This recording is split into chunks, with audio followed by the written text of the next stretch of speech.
If you want a bottle, I highly recommend this.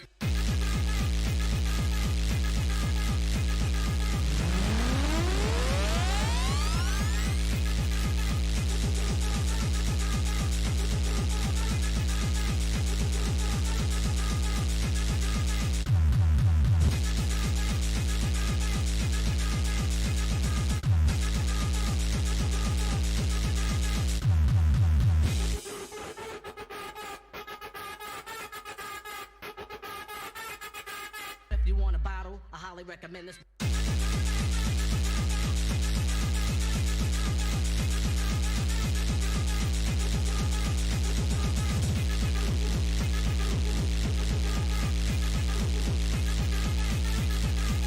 you want a bottle, I highly recommend this.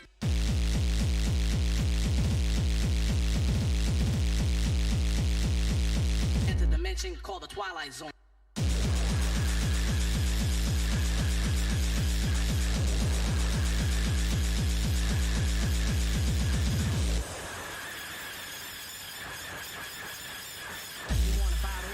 Recommend this. If you want a bottle, I highly recommend this. If you want a bottle, I highly recommend this.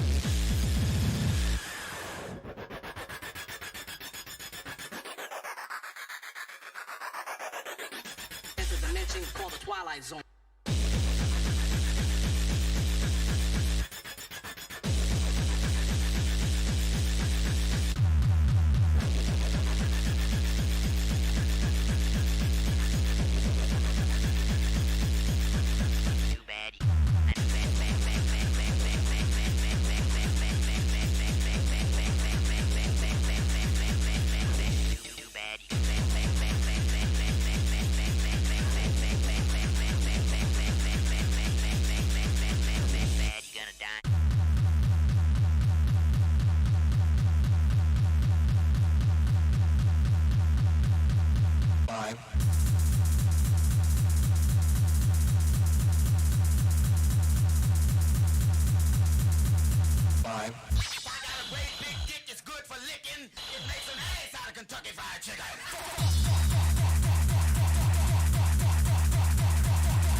2, 1.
Hello everybody, welcome to the very first edition of the CSR Presents Legends of Terror! So yeah, what are we going to do with Legends of Terror today? Well, let's start off. I'm your host, Neo Xerox. I have been with CSR for 10 years now, I guess, 11 years. And it is my greatest honor to be able to do a show for CSR Live. As you can see, I am streaming here live from home because, we're in a lockdown. So, what are we going to do? We are going to have some mixes. We are going to... I'm not going to spoil anything. We are going to see a mix later, and later we are going to have a chat. And what are we going to do with this monthly Bloodbath show? See what happens. This show is also live on YouTube, and you can see it there also. Only I would suggest you guys to come over to twitch.tv/NeoDeXerox. You can see the link up over there. Come to that link and chat with us. So let's say hello to Colesbart. I'm the Banana, DJ Stinger, D-Talk of D-Trox, Tom CXR, Problem Frequency, and that's everybody in the chat so far. Colesbart, I am part of CSR indeed. Sort of. How would I say it?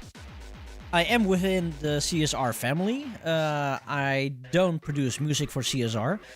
But in the later years, I have been a frequent artist of CSR. I also inherited CSR's radio show on Hardcore Radio back then.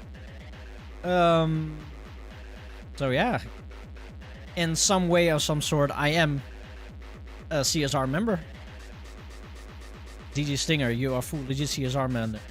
Okay, it's something that I'm so proud to be part of it, so that I cannot really program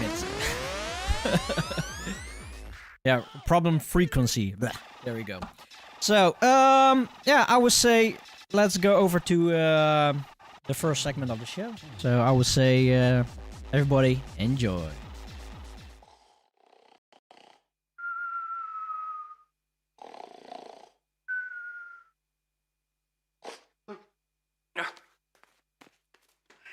Fuck that shit, man. Oh, I'm feeling so old, guys, and this COVID thing is killing me. It's been 20 years. Anyway, the guys of CSR, well, basically my friends, they asked me to do a 30-minute recording of typical tracks that I used to play at parties. And I used to carry them around in this. No fancy USB sticks in here, bitch. Really. This is also the reason why I have my hernia. Fuck you, bitch. Anyway, time for some madness. And I'll talk to you guys on the flippity flip.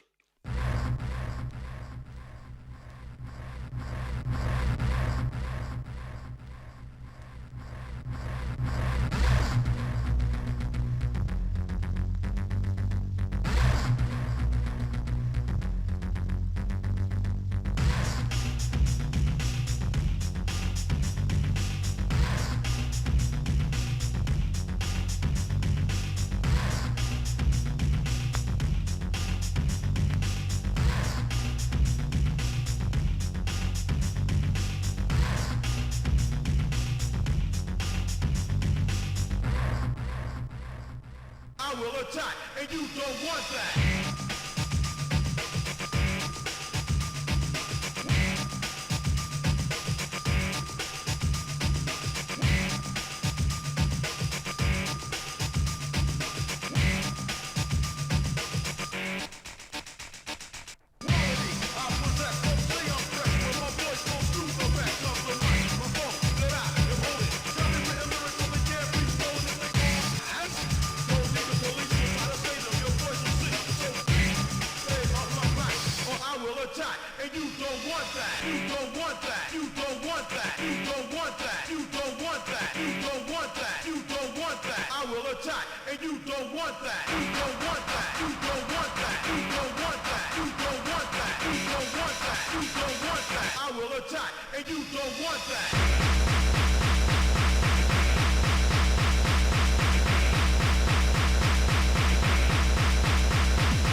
Mass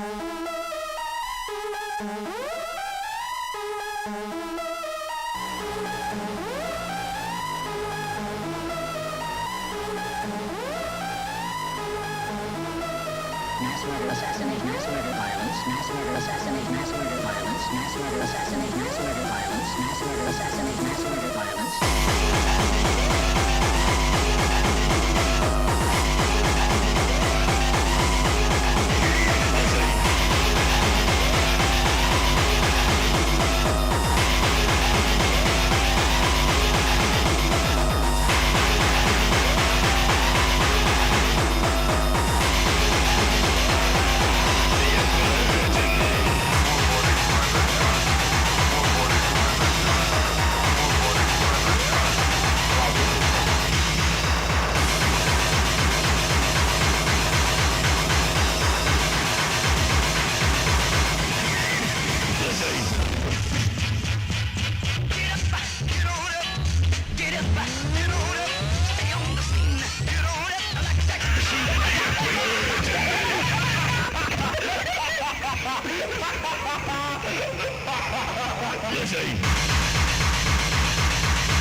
Fuck my sister.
somebody needs to be killed, there's no wrong.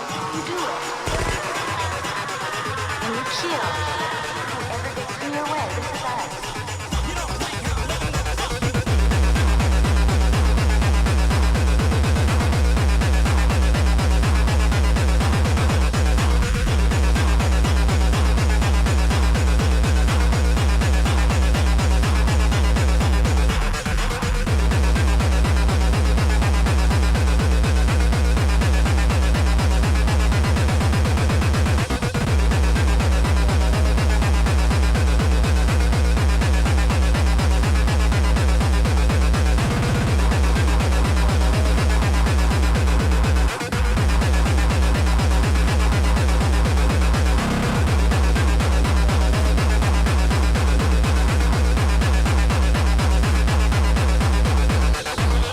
Whatever is necessary to do,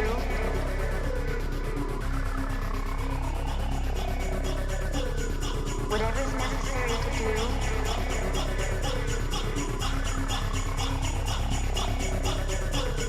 whatever is necessary to do it.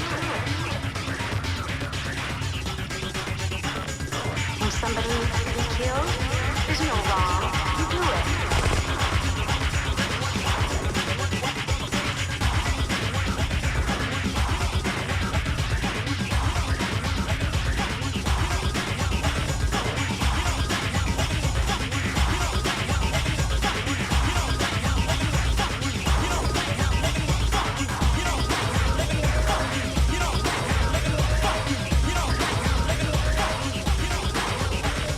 And you kill whoever gets in your way. This is us.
just about anything I wanted to.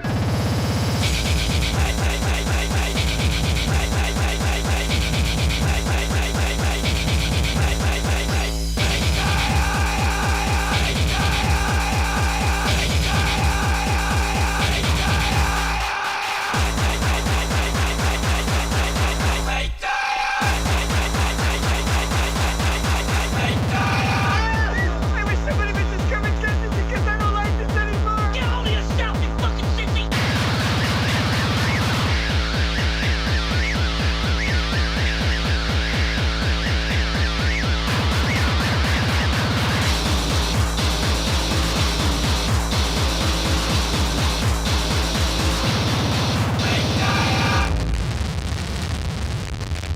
Die, you motherfucker!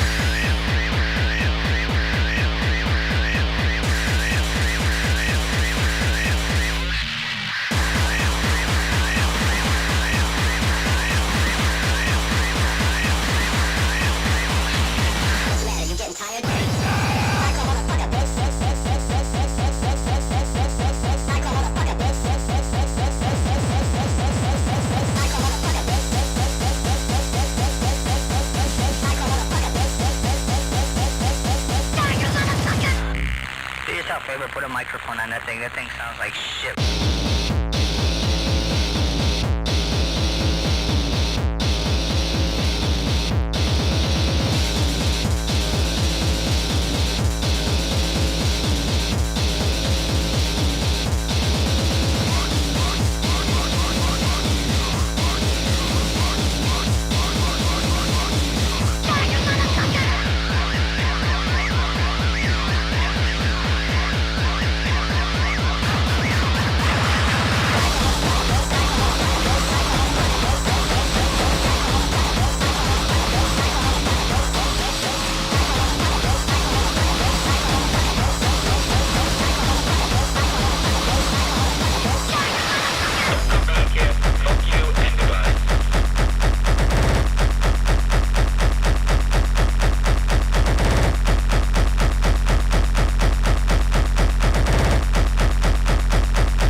Yo. So this was a really small, speedy selection of tracks I used to play at CSR parties. And I hope you enjoyed them as much as I did. I know I didn't have much time to mix them. It was only like 32 minutes or something. And I focused it in on records because I think it's about the music, right? I mean, yeah, if you can focus on my fucking bald head, but doesn't make sense, right? So yeah, I hope you enjoyed them. I really hope that we're gonna get out of this COVID thing soon, so we can like blast some more CSR parties in the future. It would be nice. I also wanted to say something. I do have a lot of CSR doubles here, some vinyl. Jody and Ian can maybe make up some kind of a competition question, whatever, and maybe we can send out some vinyls signed or something. At least I can sign them. I know Ian is in Canada, so I cannot send the vinyl to Canada for him to sign it and then send it back and then send them to you. That's too much, you know. I mean, you should be happy with my autograph. Fuck that, you know. So anyway, I'll see what we can do, and yeah, keep you guys posted. Don't forget to tune into my streams weekly. I don't plan streams, but yeah, just go to my Facebook page or profile and just add me there, and then you will see what's going on. Anyway, sexy time, and talk to you guys later.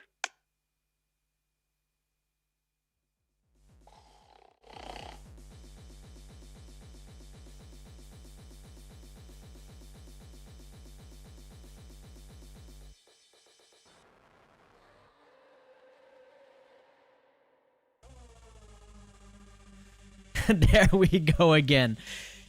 Yeah, this is a usual thing with my streams, that my microphone is usually muted. So once again, Holy Eddie, yeah, indeed, another show, another great start with the mutings.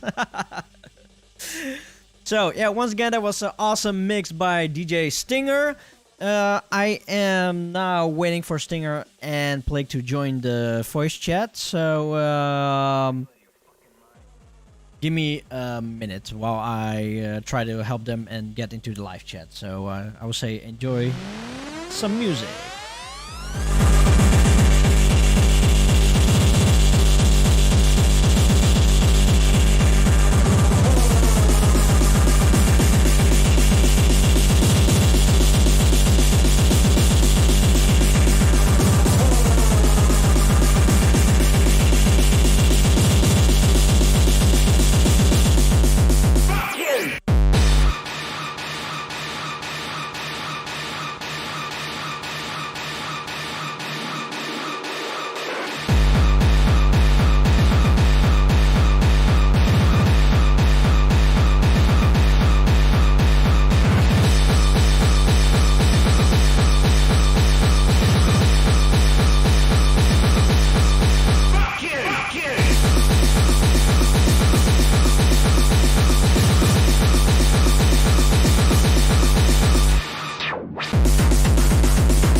And finally, now is the time. So get ready for DJ Plague and Stinger here live on Legends of Terror!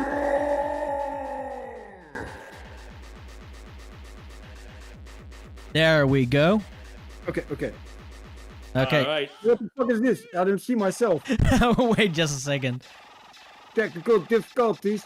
There's always technical difficulties, but there we are. Okay. Hello, DJ Plague and Stinger. Welcome to the very first edition of Legends of Terror! So yeah, if you guys don't know who these are, these two here on top of me, they are the Silent two... again. Good nix. What? One more time? Yeah, your mic is gone. Is my mic gone? Yeah, now I hear you. Oh, must I like this better? 1, 2, oh yeah. That's good now. So yeah, once again, Better we are. if you don't know these guys up over here, they are the Legends of Terror.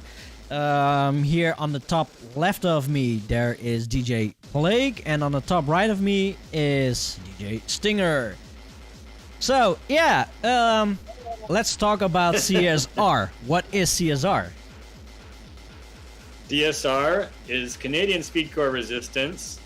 It founded based on Toronto hardcore resistance, which started around 97, 98, because me and a friend of mine were sick of the candy ravers in Toronto, and we went on a trip to Holland. We saw how great it was in Holland and wanted to bring that to Canada. And Canada, the rave scene had a huge implosion. A guy overdosed. The cops came in, shut everything down. It was a big thing, and there was no more future for the rave scene in Canada. Around that time, we were having some difficulties as well, and THR went on to a lot of failures and kind of corrupted a lot of people. So I moved on and joined up with Interrupt Vector because he was the only guy I knew making speedcore, and I was the only guy DJing speedcore. So we said instead of Toronto Hardcore Resistance, we'll call it Canadian Speedcore Resistance and make it nationwide. Nationwide doesn't go anywhere. But then we found Terrorist Chris, so I was the only DJ, Interrupt Vector was the only producer, and Terrorist Chris was the only guy doing events. So it's kind of like this sort of, Lord of the Rings thing. You're going down the path and you're meeting these people who each person does something different, creating this band that grows and grows. Then fast forward a bit to the future where you have, started going on some tours. Interrupt Vector kind of dropped off it a bit because he had a job and family and stuff. So he was kind of had his own thing going after that. But then I went on tours, and that's when I met DJ Stinger, who was kind of the next piece of the puzzle. And I stayed at his place, and we went around to lots of parties and stuff. And then he says, "Hey, if you want, you can come and stay at my place." And so I said, "Hey, okay." Actually, though, the very first time though I ever met him, he's like, "Yeah, come stay at my place," and his eyes were big on speed and everything. And I was like, "Yeah, I don't know." In fact, okay, going back to Stinger, the very first time I met him was in Stellwerk in Berlin. He was trying to sell me a Dog Patrol tour t-shirt from Nasenbluten. And he comes up to me and goes, "Hey man, want to buy a shirt?" I was like, no, it's okay. And I thought, wow, good thing I'll never see that guy again. And I go visit Holland. I knew Akira already. And then he was going to his record shop, and he says, "Okay, I'll send a guy to go meet you at the station." And I go to the station, like, holy shit, it's the guy from Berlin. What the fuck is he doing here? So then, we go around the neighborhood, and he's like playing. It was like back in cassette tape days that I walked into the cassette tape. He's going around and says, "Oh, you gotta listen to this. This is great. This is great. You gotta listen to this new tracks." Playing all the music everywhere. And then, so, it grew from there, and then went to the parties and everything. Then I moved to Holland, and I stayed with Stinger for many years, and we worked on tracks together, and, it just kind of grew and grew. And then Francois came back on. Francois, who I already knew from Canada, but didn't really know until Europe days. So he kind of, contributed later on, and, it just sort of expanded. And Sonic Overkill, we met him, and we were always big fans of his work, and started doing the parties, and DJ Smurf, of course, too. We did all the Waxham Heat events, and so, yeah, and it just kind of grew and grew from there. And now, now you're doing all the radio shows. So it's like everybody's got a piece of the puzzle, and as you go along, someone else joins on, and they do this, and then they do this, and it just kind of snowballs because everybody working together makes the uniqueness of it all. Like, it's not just some kind of pop sensation that's funded by some big organization behind it that throw a lot of money at it and say, okay, here's your new superstar DJ, out to this guy because we say he's famous now. It's kind of a long journey that just sort of snowballs and people add onto it and contribute, and so it's like a growing, or kind of like your Decima Sounds is in Warp Zone. You just keep building and building. So anyway, that's the short version of it. It's a short one. But now we're all here doing CSR Legends of Terror show, and this show is mostly dedicated to CSR and of course the Terror show. And also to all you guys out there, don't do drugs. It's bad. So, Singer, what is your side of the story with meeting Ian? Yeah, like he said, we met in Berlin. I was stalking him and doing all kinds of naughty stuff. And it was really, we had an instant click, I was the extrovert guy and he was the more of a, let's see how we can deal with this. And I was always like, no, we have to do it now. And yeah, it was a good combination though. And of course we had a really nice click. He was crashing at my place for a few years because he says the short story, but when I said you can stay at my place, first I was living in a really like an ultra small apartment with one studio. And then he was like crashing on the floor there for a few days. And then I went to my new apartment and then he stayed there for almost 3 years or something. So a little bit, it took a bit longer. And of course, he started working at Riche. And they basically, we have a lot of stuff to thank for that, because they were, I think they still are the biggest distributor of hardcore music in general. And of course you had sound-based music and you had Simon doing his stuff, which is all great. But I think without Riche, all the merchandise, it's like I don't know if I can say it about CSR, but I think it's a cult status label, It is a cult status label. Because, okay, even though like the amplifier. Even though that I am with CSR already for 10 years, I already know CSR since, I don't know, what was it, like 2004, 2005, something like that. And even back then, CSR was already upcoming and it is becoming big. And then on the time that I was there with CSR, I was a total fan of it. I have a t-shirt. And even with the last Legends of Terror show, I see older people and younger people with CSR shirts. So it is a cult status. Including yourself. Including myself, yeah. I'm rocking the shirt, of course. I don't even have one. I had like 30 and now I'm like 0. You had tons of them. But that's one of the last event, last year, the Legends of Terror. One of it's probably the most gratifying thing of even maybe all the 20 years was going in there, and there wasn't a huge amount of promotion. It wasn't a huge budget thing. It was kind of very minimal, but every single person there was from a different era of CSR. It was like all the faces you recognized, all the way from Stinger and Smurf and DJ Tense and Terrace Chris and Francois from the very, very beginning, and then all the way up, like yourself, who came kind of midway, and then all the way up to new people, even people remembering from the Happy Days era, and all the people who came in kind of halfway through, and in the heyday like 2006, all the way up to more modern people who joined. So it's like just see the whole continuation, and it's not just a flash in the pan that people go and then they forget about. It stays with them and they keep on coming. As one guy said to me, he said, "Oh, it's really great. You can do a party like this, and we leave the kids at home and we go party like the old days." That's exactly what it's meant to be. It's not about chasing the new style, getting the new hype, having the new big hit DJ. It's just about, respecting the fans and just giving more what they want and giving that community they want, and not trying to chase whatever the new fashion is. It stays true the whole way through. So that's the most gratifying thing about the whole thing. It's like a big family, really. Yeah, okay, no, but seeing from my own perspective, you, as an outsider, as a Canadian, you actually, in your prime years, you dominated the whole terror scene here in Europe. Like, there are some terror brands up there, but like the CSR logo, that is like the biggest brand of all. So, how did you do that? Because it came from the heart. Because it came from the heart. That's what matters. It wasn't marketing gimmick or something. It was really what the logo came from. I don't know if I have the flyer around. I have to find it. Let me take a break. I'll go find the original flyer from Gatekeeper 99. Okay. I'll Was keep you this, occupied. was this like zombie thing? And people say, "Oh, it's a clown. It's a gremlin." Like actually, it was a clown, and it reflected our dissatisfaction with the Candy Raver commercial kind of scene that was there at the time. And the full flyer is this like evil zombie thing holding this little snow globe with this Candy Raver in it, who represented this sort of weak, happy, hardcore kind of the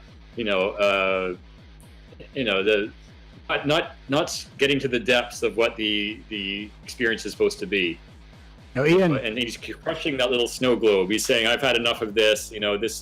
This is about reaching the deeper depths of the soul, going down, facing the darkness, even laughing at it while you're down there and saying, all right, I've seen the bottom of the pit. I've seen the evil that is there, and I laugh in its face. And now I can go forward, and now I can go up and conquer the world.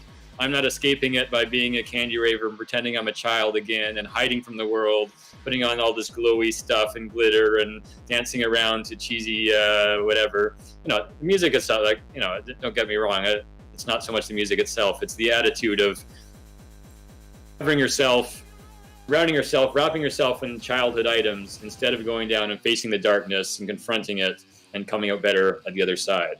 So that's the overview. well, Ian, Yeah. do you want to sign my book? Sign my book. Sign my book, please. Yeah, it's kind of lost a long time ago, but I made a video game, called Candy Killer. You go, sign my book, and you blast them away. With the shit stuff, right? With the little pieces of shit in or something. So you actually made a game with Candy Ravers in there. Yeah, I think it's long lost now. I don't know where it would be anymore. It was back in the Flash days, when you had Flash video games. Oh, damn. It was on your site, though. It was on the Speedcore.ca. It was a long time ago. In fact, there's a thing called Archive Wayback Machine, I think it's called. You can go back and see the website as it was, 20 years ago. It's like all HTML and now, the site is kind of dead, really. It used to be the forum and everything, but now it's all social media, so. And Discord nowadays. On Discord now. So this is the next generation of Speedcore.ca, really. Oh. This is my first time on Discord, man. Really, first time. I'm a Discord version. Well, this is it's Ian's second time on Discord, I think, or third time. Yeah, still hard to get going. Really. Yeah, if you suddenly know how it works, then it all become automatically. Like I've been using Discord now for 8 months or so, or 9 months, not even. Mm-hmm. And now I know how it works a little bit, but it's something new, and I got a question here. Whatever happened to the game Escape from Terrorland? Well, the thing is, I'm not a programmer, so I just kind of bought a template. I put CSR graphics on it and put it up on the. For a while, I thought, well, video games is the next way to go, but I'm not a programmer, and I don't want to spend my whole life keeping up with software development. So finally, Google kicked it off because. The wrong certificates, so I don't know. I just finally was like, whatever. It was a free game. It was there when it was, so it was kind of fun. So yeah, it just got taken down because it wasn't up to date, and I just couldn't be bothered. Hey, if there's any video game developers up there, in the chat, feel free to contact me. I wouldn't mind, updating that stuff if they know how to do it. But I didn't have time for it. I didn't have the knowledge for it, and I just finally realized, limitations of what I could do, and that's just, So okay, but let's go back to the past and tell your story about your conquest from Canada to the Netherlands here, as a starting CSR label that nobody knows up until the CSR that we know now. They have an idea that they want to do one big project and it's going to get them somewhere. It's not about the one big project. It certainly helps, but you gotta be consistent. It's just about consistency. Just think of it as a war. You're just firing away. You don't know if it hits the target or not, but you just keep firing, keep firing, keep firing. A lot of it will miss. A lot of it will miss. A lot of it will feel like it's wasted time, but you just keep firing, keep firing. And as long as you're enjoying the actual process, then it's worth it. So anyway, on that note, starting from the beginning, I guess, entering Europe, well, the turning point was with CSR, very, very briefly, we thought, we're going to focus Canada because there's no scene in Toronto anymore. The police have shut it down. But then we quickly realized there's nothing in Canada. We went to Montreal a few times, early on, before 2004, before I moved to Holland. We did some pretty cool events with Terrace Chris and Mutante and some Fishhead, some other guy, DJ Tense came up, and Nevermind, Hell's Army from New York came up. So that was kind of the basis, the beginning of all the events that we did. And those were really great. Those are really, when people say, oh, CSR is commercial, fuck CSR, it's not underground. I said, well, yeah, you should have seen it in Montreal in 2001, 2003. That's about as underground as you get. It was all crusty punks there. It was just, they didn't know the music. They were just like, yeah, this is hard and raw. We'd like this stuff here. And you can find it, the DVD Sleeper Cell, which is on YouTube. You can see all those old things, as well as the THR video if you want to see the precursor to CSR. I can post those in the links or something. But on my DJ Plague YouTube channel, you see all that stuff. Anyway, so starting off from, that's it. Where do you start? Starting off from, we did the events in Montreal. Terrace Chris did his last event, and then I think it was just too hard to keep going there. And so Terrace Chris sort of, he kind of went another way, and he didn't do a whole lot with the events and stuff after that. Now he came back later when we did this last party.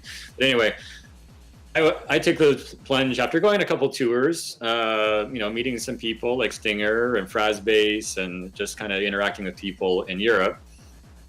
These little tours because there's nothing going on in Canada. It was after 9/11, job market was dead, so I go on these tours, play Starfuckers in Italy, play Too Hard for You in BL in Switzerland. I'd always end up back in Holland because Holland seemed to be where all the best events were. Akira was starting his porn events. So then, I go on tour again after a few months, and then go on tour again, and finally I was at an event in Montreal, and this guy came up. He was from CBC Radio, which is our national radio thing. And he's like, oh, yeah, you got a mix for me? And I thought, oh, it's just another guy wanting a mix. Okay, everyone who wants something, And he gave me his business card. It was from the CBC, which is the National Broadcasting. I don't know what that would be in Holland, like RTL or something. Yeah. I was like, oh, okay. Oh, yes, no problem. So I sent him a CD, and I was on the national. They had a radio show for like underground music. So I did a mix for that. And I did an interview for that back in like 2003. But that was kind of as far as it went in Canada. So then it went after all these tours. The guy who gave me the card, he said, well, why don't you just visit Canada and live in Europe? And I was like, yeah, I never thought of that. That's a good idea. I'm going to go for it. And right at that time, on the next tour, that's right when Stinger said, hey, you can stay here. If you want to stay longer, you're welcome to stay here with me. And I was like, and right at the time as well, I was given a job offer at Riege. So it was all these things coming into play at the same time. I thought, okay, this is where the winds are blowing, the fates want me to go this direction. So I said, and George at Riege, he said, okay, come in November, start November. I said, no, I'm coming in September. I'm coming right now because this is where it has to go. So it was a big move. I had to get rid of everything and just go over there with my fingers crossed. Things are going to work out. Stayed at Stinger's. I thought it would be 2 months until I got my papers. That ended up actually never happening. It's 2 months turned into 3 months, turned into 4 months, turned into 1 year, turned to 2 years, turned to 3 years. I think it was about at least 3 or 4 years almost.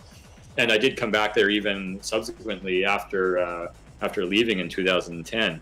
But Stinger's involvement was really key because he was the gatekeeper to the world of the Dutch hardcore scene.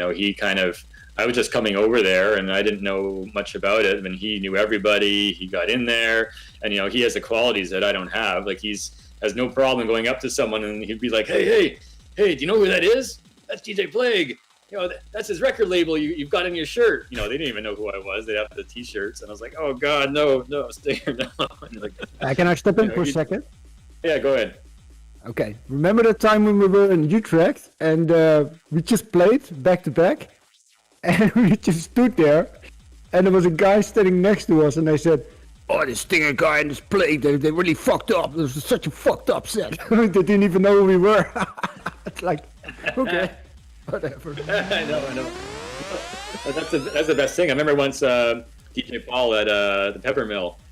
I was just standing there having a beer, and he was there, and people were lining up, getting photos, and he was busy, and he couldn't go take a break.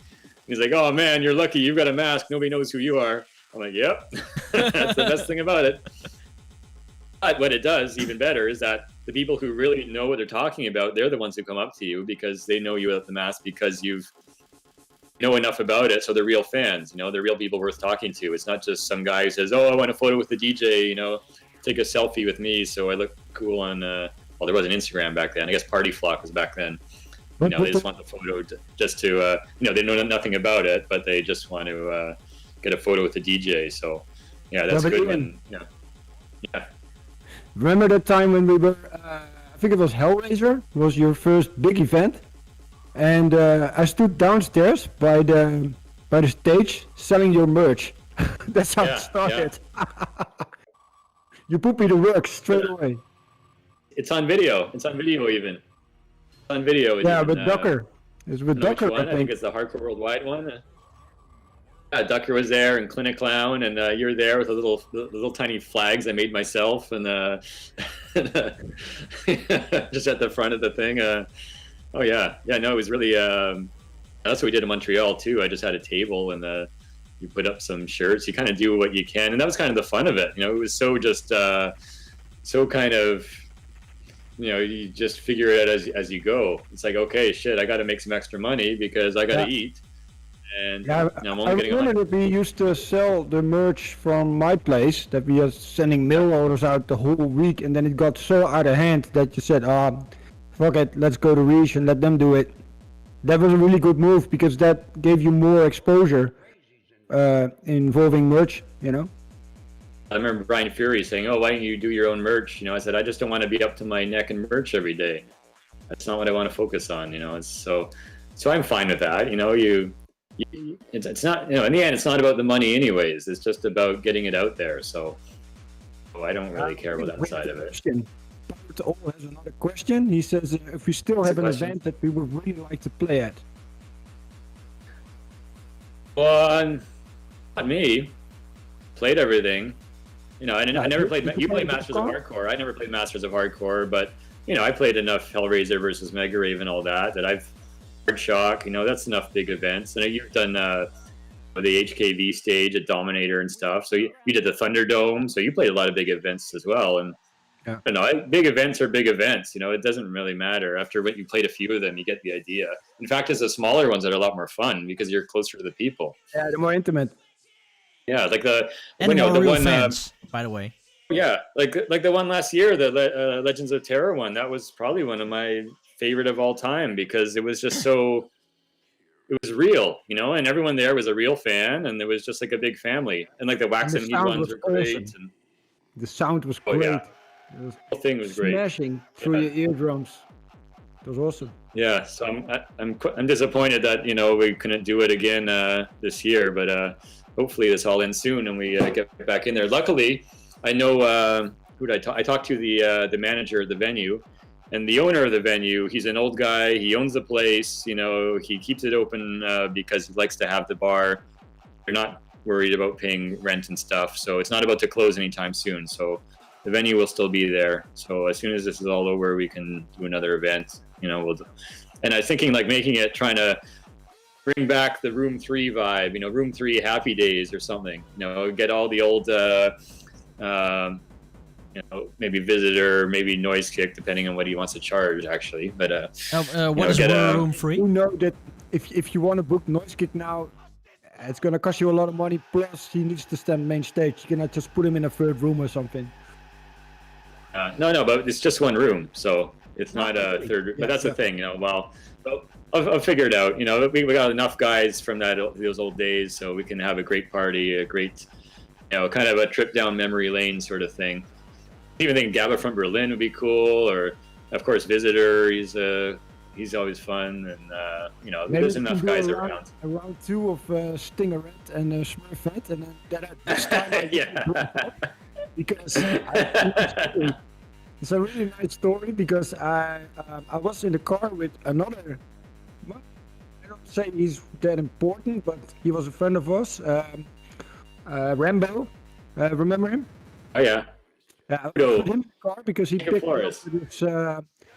with his wife, and we were stuck in traffic, and I had to play with Smurf, with that dress up set, and I got way too late, and I was too late to dress up, and then Smurf was the only one with a wig on and a fucking dress and all that stuff, and I always said we really need to do this again, like a rebound. And even the Breeza, Bacardi Breeza. And we had those things all the time and that's what I wanted to say from before when you were talking. CSR wasn't really underground, we all know that, but it was kicking against the establishment. It was kicking against everything that was serious, and it was kicking that's the whole against point. Resistance. your fucking door, and you wouldn't be. I don't know how you say it. It was kicking indoors. It was not serious. There was no like, look at my breakcore head, or it was different, and it was That's it. a lot of cheese, but it was funny cheese, and it was, of course, there was a lot of artists like, I'm not gonna mention names. No, I'm not gonna do it. But they were saying, this is not gonna work. This is too cheesy. It's too cheesy for the speedcore scene. It's too cheesy for the terror scene. It's too cheesy for Frenchcore, because we basically did all these styles. Because of course we have the name Canadian Speedcore Resistance, but I can count the speedcore tracks on maybe two hands. It was about a family. It was about doing all this stuff that nobody else wanted. We did it, and we didn't have the biggest names on there that were big at the moment, but we took the guys that were big in the 90s, like Sonic Overkill. Those guys were huge in the speedcore scene, and I don't know what Colin is doing nowadays. I think he has kids, but he was tremendous for, he's great. It's quality, not hype. Yeah, That's the thing. and he's such a mellow guy, we met him a million times, and he stayed at my house also. I remember that time, Ian, when we were at that bungalow. And I was like making tracks with him on a TV set. So on the TV, we plugged in the cables, the RCA cables, and then you guys went away to, I don't know where I was. I was too wasted to get out, and Colin as well. So let's make some track via the TV, and it got never released, but that was hilarious. Those were the great times, We were never in it for making lots of money and fame and having the most bitches if we wanted. But no, it's not. It wasn't about that. It was about having family, and it was about, we were a little bit of outcasts, It was different. So that's it. It's assembly of outcasts. It's all the people who felt outcast and wanted to kind of laugh at mainstream stuff, and that, what you're saying earlier about the breakcore, that's how it kind of started in Toronto, because breakcore was sort of thought as being the very serious, it's art, it's this, it's this intellectual kind of thing, and speedcore is just about like, fuck that, blah, blah, blah, blah, blah. So it's always kind of altering, like it's kind of making fun of whatever's the serious thing, even to the point where it got to the point in Holland where more extreme speedcore people started to be like, oh, well, we're making art, CSR is commercial, and fuck CSR, and so so then we make fun of the extreme speedcore, the snobbishness. So the bottom line is CSR is like against any kind of snobbery, and it's just like, it's just, we don't give a shit. We'll just put it out there, and like it's not about being exclusive and you're better than someone else. It's just sort of like, well, we're just a group, and we can anybody can come in and just whatever. It's not about like trying to look down on some other people or something. It's very, very open like that. It happened a lot when we were at that. Stinger, you're falling down. We don't hear. Okay, and now? Yeah, now better. Okay. We had those small parties. I think it was called Lowe's End, and I remember that Ian booked Screamer Claws from the US. Oh yeah. Gangster horror. He had like a Finger. box on his head with like holes Oh in my it. god, yeah. And he started doing some kind of a blood show because, to be honest, he was way before us, doing all the blood stuff. And nobody was interested. We were, but I know. everybody was standing in the front of the room. I think only 20 people were left there. And it's like, you're standing like this. That's what it's like. I enjoyed myself back then. Speed boy, you want speed boy. That's exactly what you're saying. CSR is about kicking in doors and it's like about making people feel uncomfortable and like, oh yeah, that's what's gonna push your button. We're gonna push your button. How do you like that? Ha ha ha. It's about like, oh, I don't know about this. It's like, yeah, how about this? Blah. It started way back. I remember one of my. There were so many people back then with those. Remember the Lonsdale period? That was like in Like 97 or so, yeah. 2005, 2010, and those guys with the army boots and the white laces and all that stuff. Oh yeah. Those guys were always in the front with their arms like that, and they were like, "Oh, it's faster, speed car," and that's also one of the reasons that you made the Fuck It All compilation. Because we were, but also too many dicks on the speed car. yeah. Frenchco, DJ Mutante, not enough ladies, too many men. Not enough ladies, too many men. Too many men, too many men. Hey, but Exactly. Stinger, a question for you. So, so you took Ian as a roommate for living at your house, but did you thought that he would stay like 3 years on your couch, or did you thought it was only for 1 or 2 months? Well, he really slept on my couch, even in the kitchen. How Well, about we both that? thought it was 2 months. But yeah, we had great times, and it's also because it wasn't just because that's what people think, especially young guys. They think doing drugs the whole day, drinking wine and whiskey, and doing crazy shit the whole time. No, it wasn't like that. We were actually kind of nerdy and watching documentaries about bullshit. Watching Alex Jones when he was still starting. We had a lot of clicks on a personal level, and I think that's what you need when you running such a big thing. Because if you don't have a personal click, you can't last for 3 years. Come on, that's like that's insane. So Deaf Minion is asking a question. Like a family. Did you even share a bed? No. He never. Well, there was twice that he slept on my bed. That's because he was so wasted that I was like, oh no, he can't sleep in the kitchen now. And it was like at an after party. I remember at an after party at my house. Those were legendary. It was a small apartment and it was fully packed sometimes. And I had this little, There's something in the closet. this little closet thing in the hallway, and it's like to put a vacuum cleaner and all that stuff and your dirty laundry and shit. And who slept there on the Sunday morning? DJ Plague. And it's like, what the fuck? That was awesome. But, people kept going in the kitchen. I had an air mattress in the kitchen. Yep. And then people kept coming in there to get a Coke or get a drink or something. I was like, oh, fuck this, I can't sleep. So I just kind of, there's no room in the house where I can sleep because that's not people coming in, because he was up with all the friends and they're still listening to music and, and I would just drink beer. I don't usually take any drugs or anything. So I was so tired and so exhausted, and the only place I could find was a little tiny closet, and just sort of stuck myself in there. My feet were hanging out, and tried to sleep. But And that's about it. But the thing is that, we were talking about drugs, but we all know that you like a little drink or two. So you had your experiences with that, I remember that once we were drinking beers. Exactly. Local Yeah, beer. okay. Look But at we that had shine off it. some Like a kind of a commercial. booking in Italy. I think it was in Milan. And it was hosted by Freshbase and what's the other guy's name? X-Fly or something. And Ian got so wasted on wine. No, it was Bacardi, because we could get loads of Bacardi back then for like €5. Oh, yeah. Like And he started orange mixing, juice. and the record finished, and he still had to mix it. Okay, yeah. Okay, so what it was, they they give you 2 drink tokens. It was in Club was it Florida, Club Florida in Bergamo or something.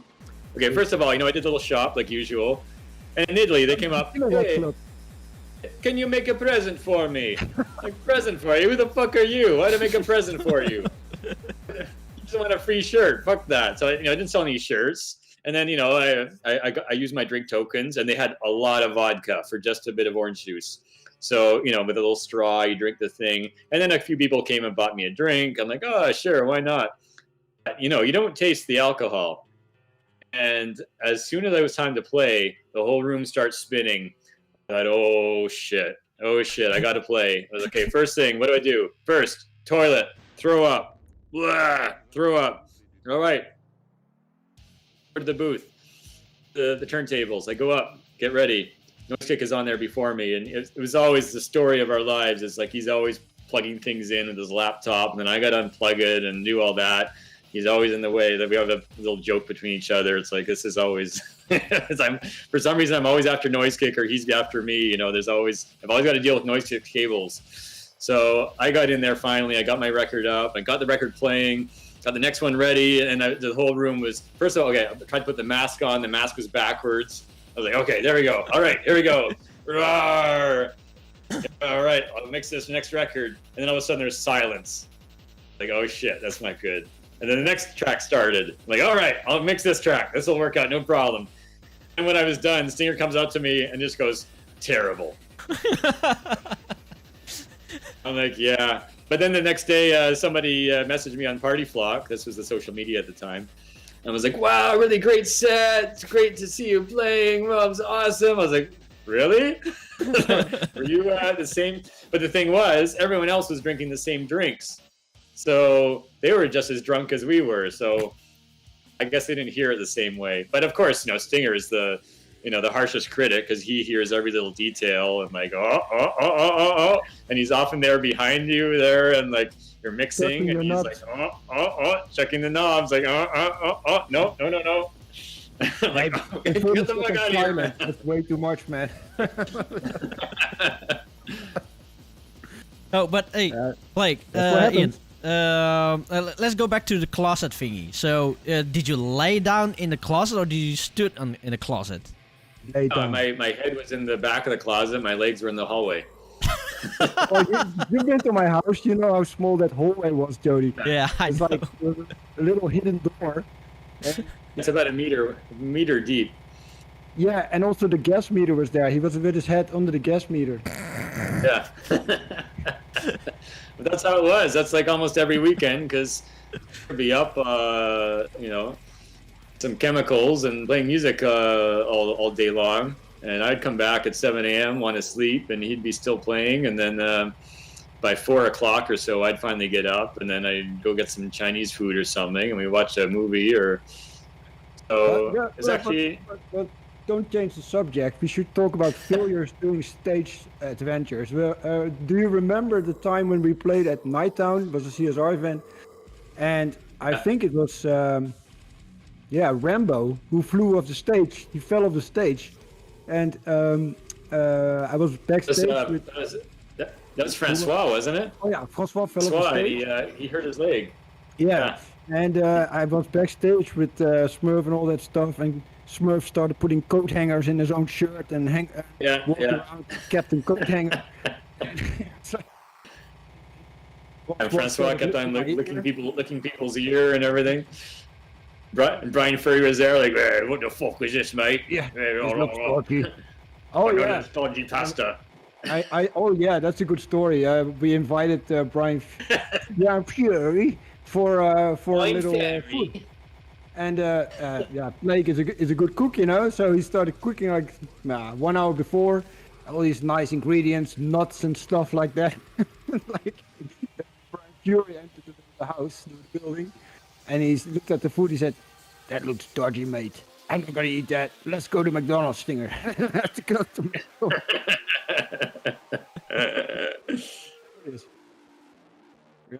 Yeah, all kinds of stories. Damn.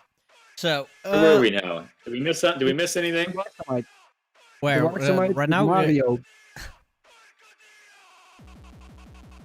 Did So- we miss any questions or anything? There are not We go really off many. topic? There are not many questions yet. So, if you guys want to ask some questions, go ahead. To everybody on YouTube, come over to twitch.tv/NeoDaxerox. You can see the link up there. Because we don't see your questions over there, we only see here on Twitch. So, if you have questions, and come the over winner here. question gets a vinyl, right? That was the thing. What, sorry? Oh, yeah, let's do a contest. What a I have contest. I have loads of vinyls here from CSR still. All right. Okay. And there's a lot of double ones. It's the one with the butcher on the Okay. front. I think I have like 10 copies of Oh, that. CSR 3. Yeah, CSR 3? and I know most really dedicated fans would have a copy, but yeah, I can sign it or maybe add some stickers or whatever, you know. Just Okay, make let's it do a interesting. contest. Who wants a contest? Whoa! Let's see. Twitch chat. Who wants a contest? Who wants to win a CSR vinyl? Vinyl's kind of a special thing nowadays. It used to be like, oh shit, we're gonna do all this old vinyl that nobody wants. And now, it's everybody wants it. It's retro. Well, I had a guy once. He wanted all my old cassette tapes, and he's like, "Oh man, could I have your old?" I was like, "Yeah, I was going to throw them out." Like, what the fuck? I'm like, all right. And I sent him the package, and then I never heard from him again. I guess he didn't. You know, shipping was $50. Like, okay, shipping was $50 or €50. Just send me €50, and then post. I was like, fuck, whatever. €50. Like, really? Okay. Well, at least you can enjoy the tapes. You know, I wasn't going to enjoy them here, just taking up space. Who's going to listen to a tape anymore, you know? I guess if you're young, you never dealt with cassette tapes, maybe it's novel to them, but I don't know. It's getting bigger again. There's like people collecting cassette tapes now. There's like I know, a it's- Redneck had one, and there's a Thunderdome tape. Knife Hand Chop said it well. He says, "Oh, cassette tape, so inconvenient." Yeah. Chop, chop. Knife and chop. As if that's, as if it's something great to have. Like, you got to get a Walkman with batteries. I used to have like 5 cassette tapes in my pocket because you want to listen to something different. Now you just like press the next track. You just go to the next thing on your phone. Not going to be like used to. I don't miss having a Walkman. It's a pain in the ass because you're stuck. You got to fast forward and rewind, and the ends would stretch and the voice would go. The batteries would die. It's not a good way. An MP3 player is way, way better. Even an old iPod, So, we are going to give away one signed record, I guess, then? Yeah. You know what we could also do, if the guy is patient, or the girl, Yeah. we can wait and reserve the record until Ian, after this COVID thing, comes back to the Netherlands and then signed it. And then we can give it. It's not... they Okay, need to be but patient then it then, will take pretty long. Yeah, that's true. Or Ian... sign it. They can come to the next party, and I'll sign at the next party, and then they can get everyone's signature as well. So. Okay, so you guys heard it. We are doing a little competition. So I am putting up, a thingy where you can sign yourself in. Subscribers to the channel will have double chance. So I will say, good luck and. Question. I know a good one. When, in which year, was the first CSR vinyl released? Which year did we have our first release of vinyl? Yeah, we actually could That's do a good that. question because that's debatable also. Because Okay, then it's then also we do like this. debatable because there's a time that it was. Then they'll just go to Discogs and look at it there. But I just know myself it's debatable because it's when was it pressed and then when was it actually delivered because it was right at the end of the year. So yeah. But we've got learned people in the chat. They're on top of things. They'll find it out. When did 2003. we have our first Dutch event? And don't say where Definitely did you find it. 2003. Okay, so Daft Minion is kind of right. 2001 or 2002, it's debatable either way because we sent in the master in late 2001, and I'm not exactly sure when it was pressed, but I received it in Canada in 2002. but it could have been out before that in Germany with Soundbase. So yeah, Daft Minion is. He's the closest. I know the year, but Yeah, it was early winter 2002. Just that's you could also say late 2001, but Daft Minion has said 2002, so I would say he's right. yeah, we need to give away something. I know. We gotta make it a harder question than they just go to Discogs. They can check it there. No, when did we had our first Dutch event? That's the real CSR event. That's what I mean. Yeah. Okay. Well, there's a. Don't There's a tell good them where they question. can find it. Just trying to think myself. I'm pretty sure I know the date. And okay, tell us the date, and also tell us what the name of the venue was. Yeah, that's a good one. On the cover was DJ Rambo with a tank. That's true. My rack. It was That's true. it was funny too because there are people like, oh, CSR endorses the war in Iraq because of the cover on the thing. Just an awesome photo. It's like there's no meaning behind it. It's just like he's in the military and he's sitting on a tank and he took some photos wearing a CSR shirt. I'm like, oh fuck, man, that's awesome. Oh, I remember the whole story behind it because you were super proud about it, and I was also really amazed that Rambo, Jacob, he was a sergeant, I think, and Yeah. he used to blast this stuff while being Okay, in combat. Minion got it again. What the hell? He was like playing it in a tank or He didn't say something. the year though. Daft Minion got it again, but he didn't say the year. Year, Daft Minion. Exactly. Yeah, we need to have the correct answer. Splitterhorn, he got it. Oh, Daft Minion is behind. Yeah, he's behind. Yeah, Definitely. so I would say But- Splitterhorn won. I think. Daft Minion won the last one, so Yep. won to Splitterhorn. Surprise anyway, record? I don't know what I record. think I'll. You got there. If you have a second, I'm gonna have some. Oh, I know something that we could also do. I have no, I don't have it anymore. I'm just confused about all the CSR stuff I have, but also a lot of stuff we gave away. So yeah, I think it's the records are are getting the most Some votes. posters too. Posters are good too. Which one? Posters are also good. You got any of those? I have no more CSR shirts here. You gave them all to No, Ultimate House posters. merchandise. Posters. Oh, posters. Yeah, I've got a shitload of posters. I think 200. Yeah, I'll send them some posters. That's it's easy to ship, and something people can use. Not everyone has a record player. They look kind of vintage though. I think they're kind of wrinkled because they're upstairs in the attic. But yeah, Oh, that's what people I suddenly want. realized I think I have something. uh-huh. Okay. He's This will be like interesting. scratching at his butt. I thought he was gonna fart in his hand and like go, huh? Oh, I think I got something for you here.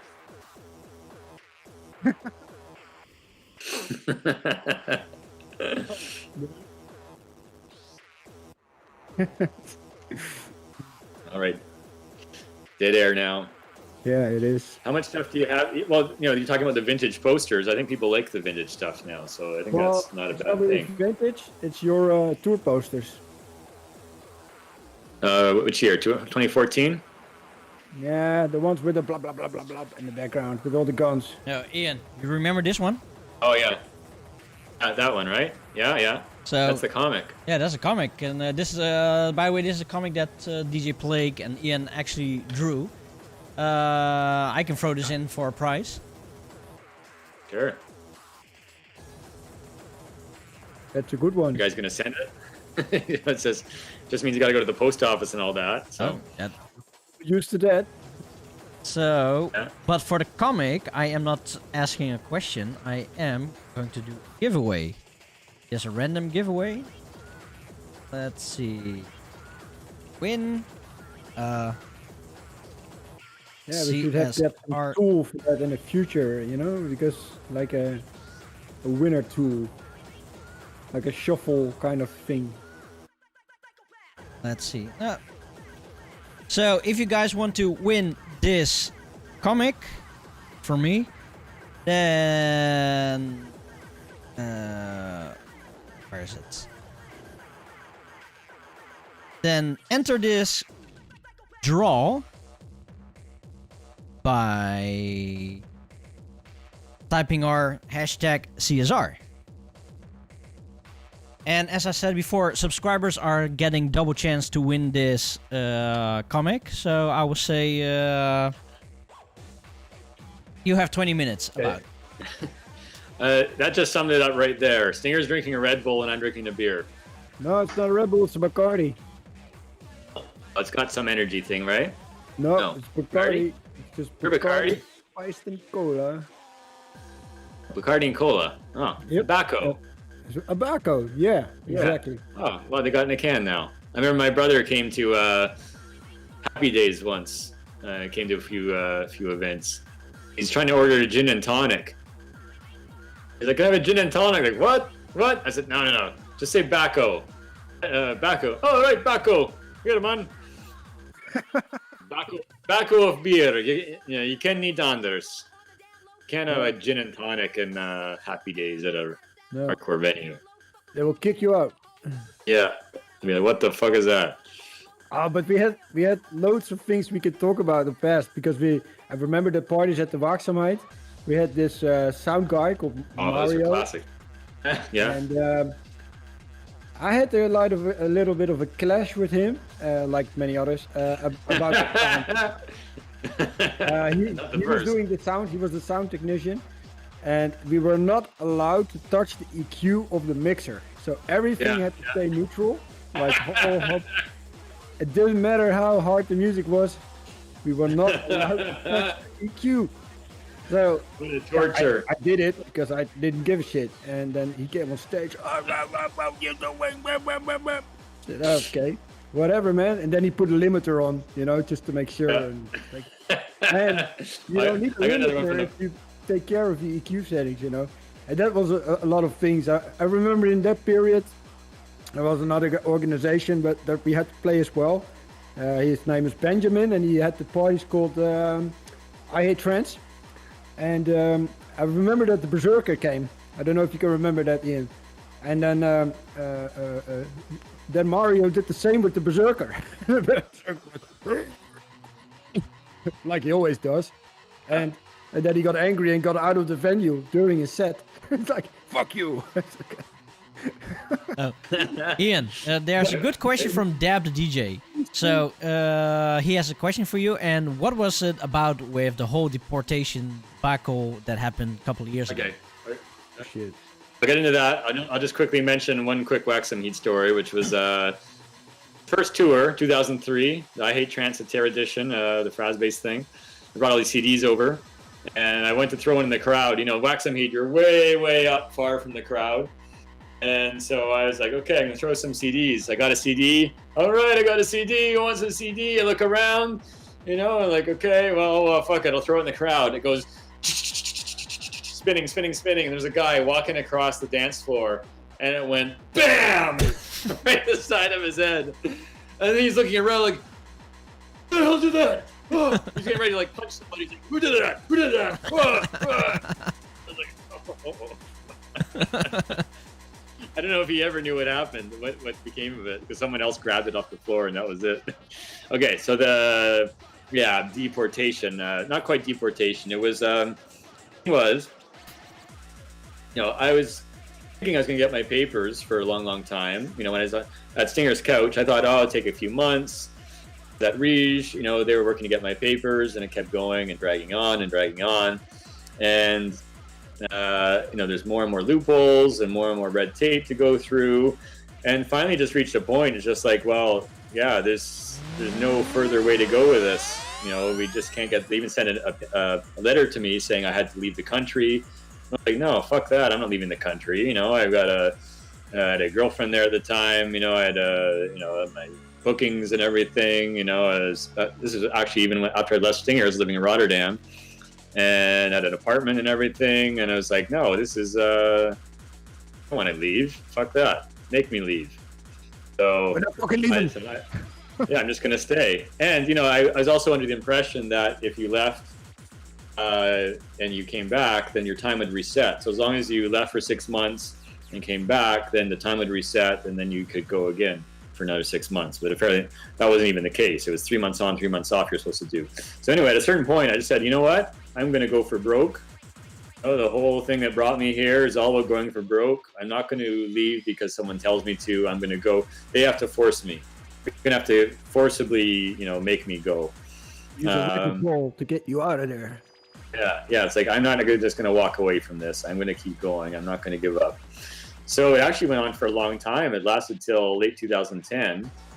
And at that time, there was a lot of stuff going bad in my life. And it was like, I remember at one point, I won't get into details, but it was just everything was falling apart, basically. Even like the death of vinyl was around then too. That's when there was all this stuff with the fuck it all and the whole, debacle at Club Bamboo and all that. Singer knows all the details with that. There was just more and more stuff going on. But anyway, it came to a point where I was like in the toilet one day and I just thought, please God, get me out of this situation. I don't normally pray like that, but it was just, I had no other choice. And it was just like, I'll become a monk. I'll do whatever you want me to do. Just get me out of this situation. And a week later, I'm going to leave to go back to visit my family. I visit my family like twice a year. And then at the desk, you go through the checkpoint. And usually I'm kind of nervous because they're, they could always get me. Usually they just let me go. That I's Canadian or whatever. Don't really care. I thought it was like, it's like a parking violation or jaywalking. They don't really care. It's just more. It's not really a big deal because obviously they haven't stopped me yet. They haven't stopped me in 7 years. So sometimes they kind of oh, you should be no, it's too much, but go on ahead. So I thought, it's not a big deal. But this time the guy was like, how long you been in Holland for? And I was like, yeah, a couple months. How many months? Yeah. A couple. All right, come with me. And so, he had this form and everything. And then I was like, well, what do I have to do? He said, you have to contact the embassy. The embassy in Canada and Holland. The embassy. What embassy? I don't know. Just contact the embassy and they'll tell you what the verdict is. I'm like, okay. And Guido was like, trying to contact all these places. They knew nothing about it. So I thought, okay, whatever. I'll go back to Canada for 3 months. Because he said 3 months and then come back. So, I stayed away for 3 months. And I never heard anything about it. So I thought, okay, well, I've got a really big booking in December, so I'm not going to miss that. So I'm going to try and get back in. So I came back, and luckily a guy in front of me was from Saudi Arabia or something, and they gave him a real grilling because, he had all these special visas, and they were very, focused on his case. And then once that was done, they're like, okay, we got to speed up the line. All right, Canada, whatever. Okay, go in. I was very orderly, very formal. And as soon as I got through the gate, it's like, yeah, got in. So once I got in, though, I was like, okay, no, this is the same way there's all these signs to go over there. This is a sign, it's time to get out. I don't know what the future will be, but I gotta get out of here because the writing's on the wall. Also vinyl was dying. There was these disastrous shows and, all these debacles. And this is when, the scene was kind of changing over to the new way of like the laptops and USB players. And it's like, wow, this is a sign. I got to get out of here. So I gave away, threw away, sold everything I owned, which is very cleansing, very, very liberating in a way.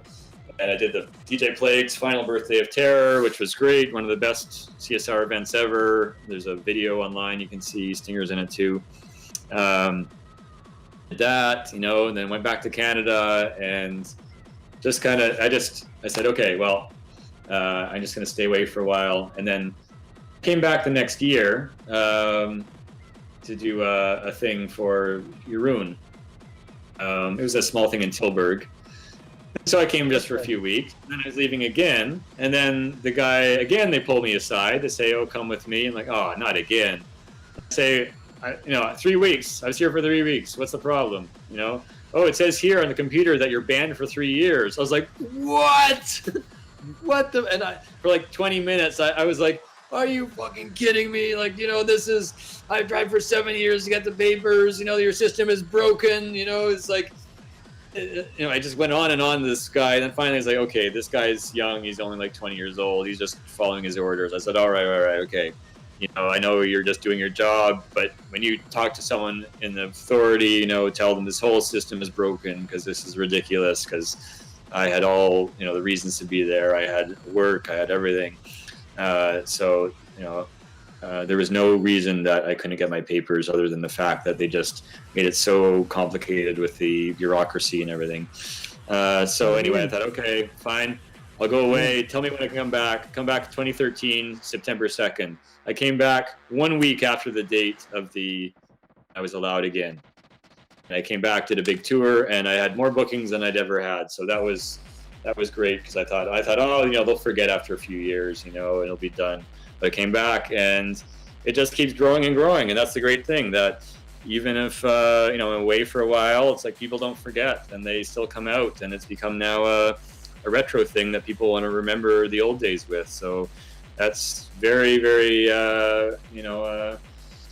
very heartening that it's is resonated with people that much. It's really touched something with them and their history and their memories. So, yeah. But Stinger, how about for you? Because he slept on your couch for so many years. And on the day that he said that he wasn't allowed in the house anymore, how does it feel for you? Because did you finally had your I wasn't there own space? anymore. I wasn't at his place. Oh, okay. I wasn't at his place by then. I was at Bardo's place, if you remember that. Yeah, but the thing was that Ian called me up from the airport, and he was devastated, of course. And I remember that day. It was a black day, of course, especially for us as an organization. And I do remember that. Yeah, he was broken. He was done. And it's good to know for people that having an organization like CSR in this case isn't always sunshine and making money and doing all these crazy things and stuff. No, we were dealing with actual people, and after 6 years of dedication and trying to get your papers working and making records, throwing parties, staying in touch with your fans, because if there's one artist that I know personally, it's Blake, that keeps in touch with all his fans, and that was at parties. He wasn't going backstage after his gig. No, he was always like walking around. So he had a lot of involvement with our people. And after when I got that phone call, I had some tears. Of course, for me it was also a blow. And it's always good to show your emotions. Yeah, I'm choking up a little bit. It was a blow, because after that we could only do one thing, and that was CSR Digital, and I was in charge of that. I did the managing, but I just felt that it didn't have any heart. There was no future for it. It was what everybody was doing. It was next one. Yeah. It was like it was the there's style. so much shit in the fucking mail, and it was like, with all due respect, but some guys even sent me half MP3s that wasn't even finished. It wasn't the same, and getting angry when I didn't reply. It was a completely different way that we were going. And I talked to Ian about it a million times. What are we going to do next? We tried some experimental things with a guy from the UK. It didn't work out because, well, we had positive feedback, but it wasn't the same. It wasn't the same as being on top of everything together, because Ian didn't have anything to do with the digital releases. He was doing the artwork, of course, and the promotion and all that stuff, and giving me feedback, but it wasn't the same as throwing out vinyls. And we recently released a new vinyl. It's not a real label, really. No, we recently released a new vinyl. I think it was that's CSR 14 then, I think, and it's the 20 years of CSR.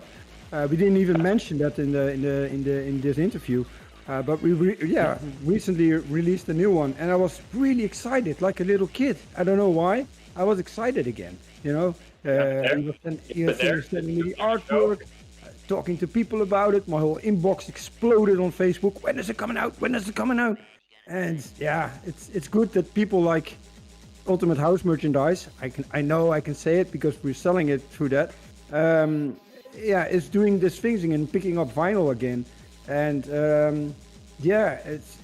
but the CSR digital thing, I wouldn't say it's over, but we took a little break as people noticed. But yeah, it would be cool to maybe re-release some old stuff and maybe have some remixes by other people or have some upcoming talents. But for now, we need to talk about it, me and Ian, and also maybe Francois and maybe Smurf, to see. Have you got the vinyl there? You got the vinyl there? I haven't even seen it in person myself. Of course, I'll get it. Photos of it. Okay. It's, Just in it's so case, funny, though. It's like, just in case, if you guys want to buy this record, you can find it. Check the link here on Discord on Twitch, and then you can buy the record over there. Yeah, as funny because you do all this work to like produce this record, and then I haven't even seen it in person. You know, it's all kind of imaginary. It's like, okay, you send the files, and then okay, I guess you get the emails, and it's like, all right. Are you guys ready? Yeah. Oh, this is the iconic front, of course, with the CSR skull, and the back, of course, has the label info and the track titles. Nice. Let me get it out of the sleeve because it's kind of beautiful. See, it's a. I think it's better. It's like a work of art more than just a vinyl. Yeah. Oh, it looks great. It looks. That's really the thing. That's the problem with being in Canada. Like all this stuff happens over there, and then you're just over. I'll show you the bleakness, the frozen wastelands of Canada here. Oh, it looks like the Netherlands right now. Yeah, I've heard that it's looking like Canada over there. Lots of snow and everything.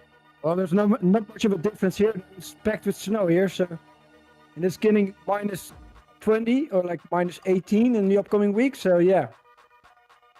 No, that's only the feeling temperature. No, I saw the news. Last night in some places it was already minus 16, Jesus. And we will be going at the end of the week to minus 18 to 20. Jesus Christ. Yep. I don't even have snow boots here, man. No. I'm using my old... Stinger, there's a question for you. Een vraagje voor je. Yep, I see it. Stinger, does the new vinyl has lower sound than other records with you too? And what does he mean by that? With that, I mean that do you have to open the gates more to get the same level of volume compared to other records? That all depends, you know. We had different press plans, and the last one before this was, of course, at Reach. In my opinion, the Reach pressings were really good, and this one is good as well. I do know that most of the tracks on it are tracks by SRB, and he knows his stuff. And my track was mastered by Hidden from the Outside Agency, so those levels are all proper. But it all depends on the press plant. It depends on the guy who presses the actual record. That's out of our hands, you know. But I really like it. Yeah, my gain is in the middle. All previous CSR releases, it's all the tracks, the best tracks in the last 10 years that never got a chance to be on vinyl that deserve to be on vinyl. So it's that's how I've always felt too. It's like I'm not going to release. It got to a point where I stopped producing my own tracks on my own because it was after Japan actually. I went to Japan. I saw how great the producers were there. I thought, it would take 10 years to reach this level of production. So from now on, I'm going to just work with other people. We'll work together on a track because they're so far ahead. Again, like I was talking about the video game, you gotta acknowledge your strengths and weaknesses. And I think I work better making a track with someone like Mutante or SRB or someone who knows more about the technical side of things and can really or even Stinger, like produce it well. So this record, I don't really have a track on the record. I made two with SRB, and then or even one, was it? what was it? Straight Outta Lilystad. And then the other one was SRB. He just remixed my track, so I didn't even really work on that one. I just did the vocals and kind of sat there with him for the Straight Outta Lilystad. But then the other one is Francois Party, which is one of my favorite songs of all time. It's a genius. He is a genius. Like, he is so underrated. He deserves so much more acknowledgement. He is, I'd say, one of the best producers in hardcore, and doesn't get nearly the recognition. Oh yeah, it doesn't get nearly recognition. I remember once I saw Ian, do you remember that we were? It was also in the period when you crashed at my place. He had this release, I think, on Psychic Genocide with that Revenge of the Nerds track, and we were like, "What is this? This is so really good," you know. And after shortly after that, he already was on CSR. Yeah, well, because that's when I found him again, and I knew him back from Montreal. Then I found that I didn't know he was a producer like that. I didn't he's so understated. He doesn't promote. He needs a stinger to get out there and be like, hey, check this out. Because he's so humble with his stuff. He doesn't get out there and promote it. I didn't even know that he produced until I saw him on Psychic Genocide. I'm like, wait, that was the guy from Montreal. And then I found his email like, man, why didn't you tell me? I'll release this on CSR. So we did CSR, I think, was it 9 with Mutante, and then we had he did a whole CD on This Is Terror 6, I believe it was, and he's a genius producer. He's a genius producer. He's one of the top producers. With Speed Freak. Speed Freak as well, with Sonic Overkill, with he's definitely. I mean, he's on the same level. He's on the same level with Speed Freak, in my opinion. I would say even now he's even overcoming. Say at the moment he's, Speed Freak is a legend of all time who goes back, to the very beginning. Like, he's such a massive work that he's done. But the stuff like Mutante, the level he's reached, it's the bottom. It's very subjective. Of course, who's the best, and, but that's also a personal matter. Like, who's the best? Yeah, it's very personal. But he definitely is very, very underrated. Deserves far more credit. Yeah. And I was very, very happy that to see him, he's going to play at Masters of Hardcore, because if anyone deserves it, he deserves it. Like, no hype whatsoever. He's just pure raw producing and DJing too. He's a great DJ too. Like, he is a professional.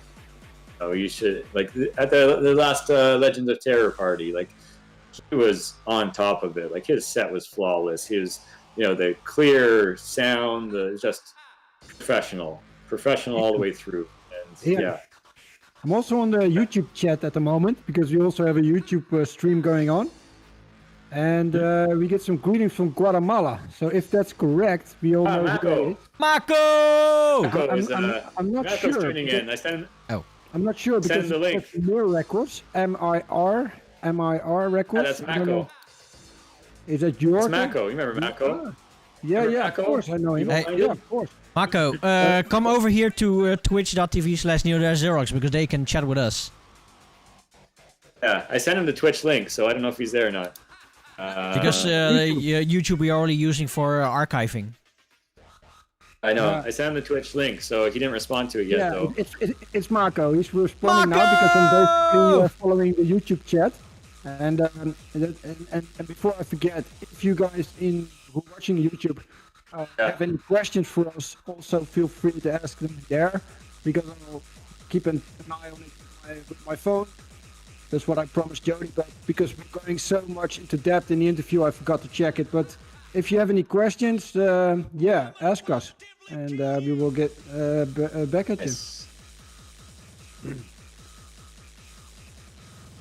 So, there in 10 years, but he was also at that infamous party. Was it the Pinkster Horror one with Screamer Claws, and Jody was there too. Yep. Singer was there, Francois, and Mako had a show where again, it was such a bizarre show, because everyone was kind of doing different styles. Mako was kind of this grindcore metal sort of style, and he had the long hair, and part of it, he was down on the floor, and he's like screaming into the mic, and part of his set, he grabs a guy's beer and like throws it on his face, and then throws his hair in the air, and then this guy got really pissed off and like started, and then he brings up the fun thing is that you also played in Guatemala, right? He plays in Guatemala all the time. This guy, they had the vocoder thing on his mic, and he goes, "I'm sorry, here, have a beer," and he gives him a drink token. The guy's like, "Whoa, whoa, whoa, I eat shit like you for breakfast. I don't give a fuck." Yeah, Meanwhile, the security jumps in and throws the guy out, and oh man, what a. It almost seemed like that party was just for ourselves. It wasn't even for the crowd because the crowd hated it. So.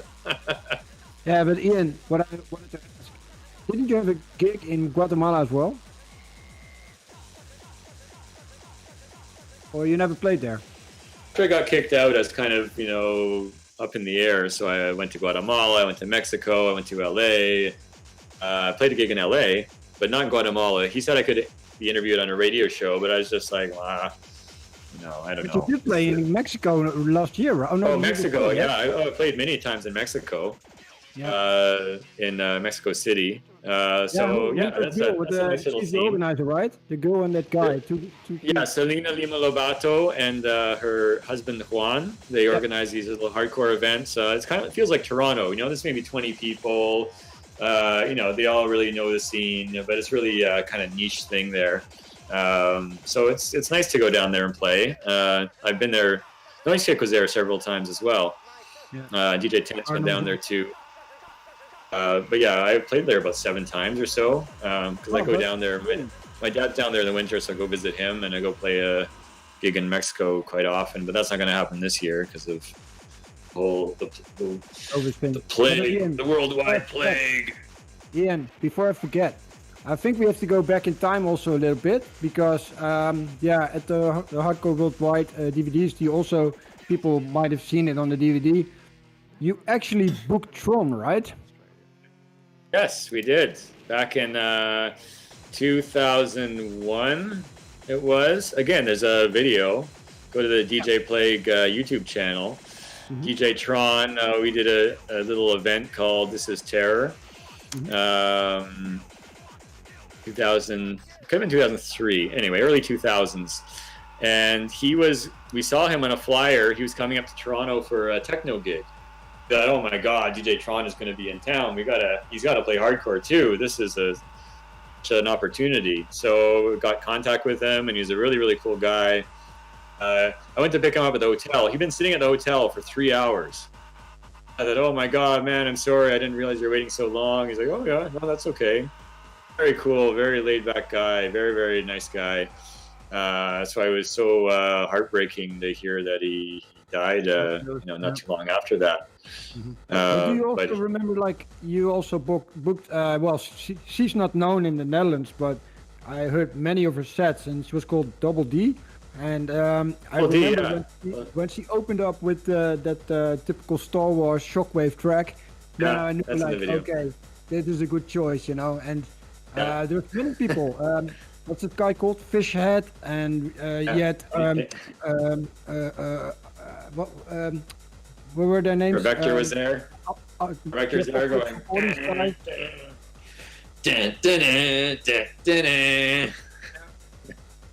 Yeah, with that Indian guy. Oh, Joe. Yeah. Oh, he's a character. I haven't seen him in a long time. He's a real character. But he's a native Indian guy. Yeah, he wanted to fight with everybody. He's always drunk and wanting to fight. And once, I played in Montreal, and I go to the venue, and he was out there panhandling to raise money so he could buy a ticket to come in the party. So I'm like, oh, dude, come on, come with us. We'll get you in. We got him in, and then, I put my bag in the back room, and then I was like, oh, I don't know if I should leave it here. If someone's like, oh, don't worry, man, I'm going to guard your bag. Anyone comes to take it, I'm going to fuck them up, man. Like, okay, it's all right, don't worry.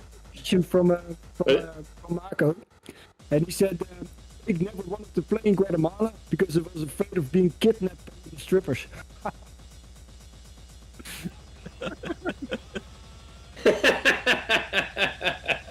Man, you're gonna go get kidnapped by them strippers. Maybe it was Jorge. Yeah. So, to everybody out there, I just closed up the... Wait, yes, I just closed up the whole competition thingy, so I am going to announce the winner.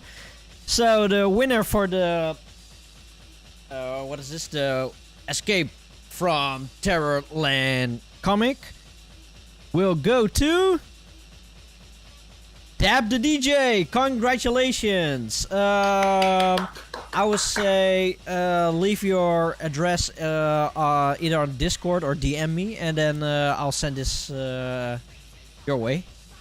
So congratulations, man. And what's up with the record? Yeah, you guys. Who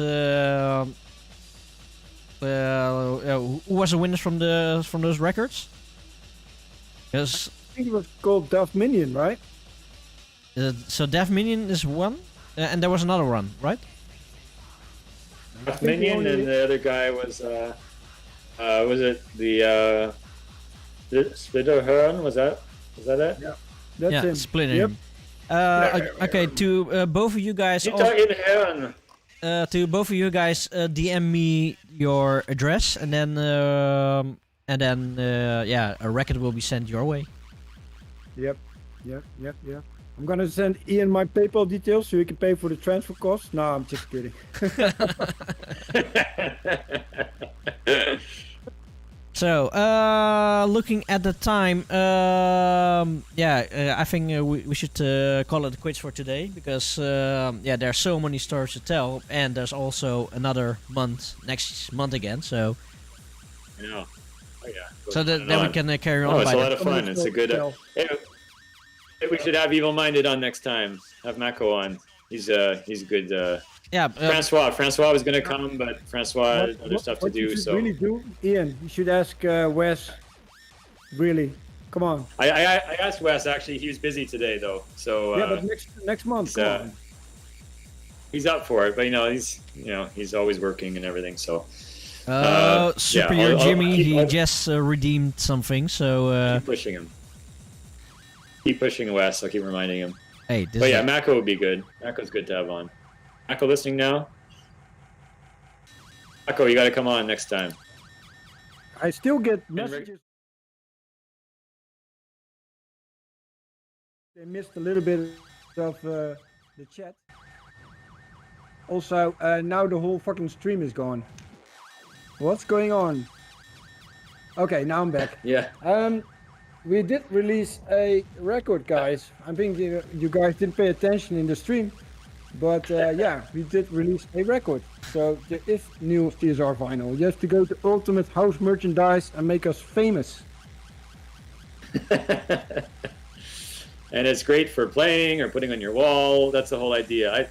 I figured like a lot of people, they're not going to DJ with it. They might have a turntable that they play once in a while, but it's more for putting on your wall as a kind of a poster sort of thing. So I was like, well, who's gonna?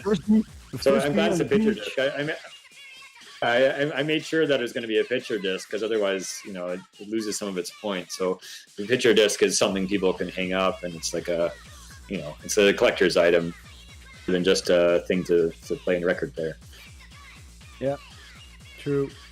Or use it as a frisbee at the beach when the COVID thing is over. let's hope so. Stick it in the hole, and you got a little decorative plate. Yeah, make a clock out of it. Instead of some Delft Splau, you got a CSR record. Yep. I hear from some guys that my mic is cutting off. I don't know if that's true though. Yeah, sometimes. That's not too bad. Some once in a while it does. Not always, just sometimes. Not too bad though. So, I would say that the next show will be at the 9th of March. We don't know who will come into this interview, but I am guessing that we will also have the Stinger selection by then. So, I think... Enjoy some extra gossip as well. Sorry? I need to get my fame back up, because There's always stories. thing is making me unfamous. That's the worst outcome of all this, is Stinger's losing his fame. So if you want to, if you guys want to follow the details and more, down there you see the link at linktree/CSR Terror, and there you can find DJ Plague and Stinger socials up in there. And if you want to chat with us, you can also come down there at discord.io/CSR Terror, where you can find the first information and come chat with us. So I would say Plague and Stinger, thank you very much for joining Legends of Terror here today. And of course, hopefully see you next month again. Yeah, definitely, because it's your show as well. And also hopefully we'll get other artists in this show as well. Evil Minded, Mutante, or B. I don't know if he'd really be up for it. Our Vector, he's also difficult. Oh, Terrace Chris. So he was going to do something for this, but I didn't really. Maybe he can follow up the next 30 minutes of stuff. Yeah. Well, I'll ask him do a video thing like you did. But yeah, this is good. We got a good base to begin with, and now they know that there's something there, and we can get. It's like a kind of online party event. Only it's like a hangout. You can hang out with people and chat and answer questions, and it's good in this time when you don't really have a lot of people around. So. Until we can do a real hangout, this is pretty good. And as I said before, this is the first stream, and this is the first of many, because this is for the years to come. Many years to come. Oh, hey, by the way, Ian, look, Kim is wearing the J Core Live, but with J Core. J Core. And it's pink. So, to everybody out there, thank you very much for joining into the CSR Presents Legends of Terror live on Twitch. And of course, you can hear the sample. Legends of Terror. If it works. J-Core. Oh, and the J.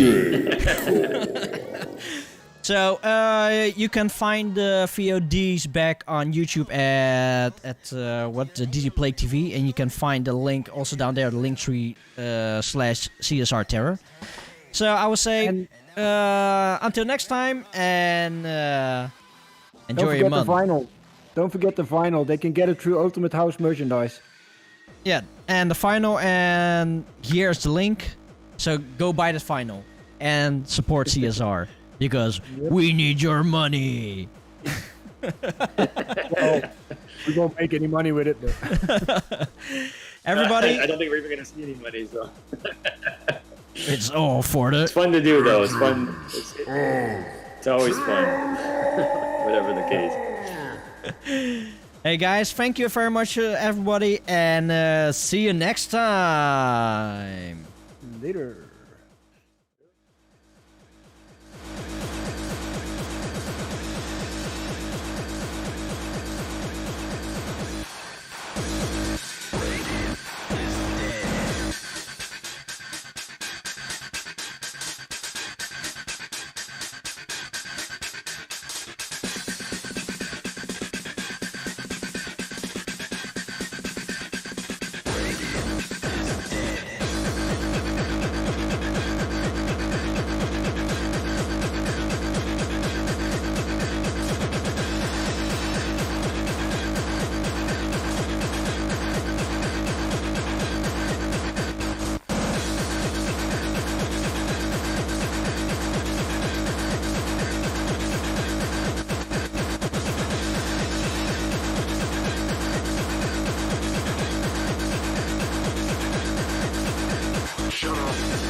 All 4 answers correct, you will receive our specially selected grand prize.